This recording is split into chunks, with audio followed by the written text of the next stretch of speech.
Guys, Andrew here, and in this video I'm going to show you how to share your screen or present during a Google Meet. So all you have to do, guys, is once you're inside that Google Meet meeting, you want to look towards the bottom and you'll have this option here that says present now.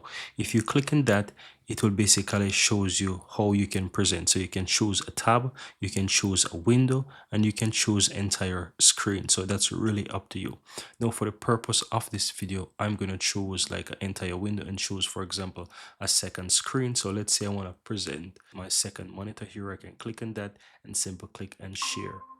And once I click and share, guys, what's going to happen? The second person, or those who are inside that meeting, they will see that I'm currently sharing the screen, and they'll be able to see the screen there and whatever I do. And that's it. So once that's all they have to do. Now, whenever you're finished sharing your screen or finished presenting, all you have to do is just click the button that says stop sharing. And once you click on stop sharing, you will stop to share, and that's it.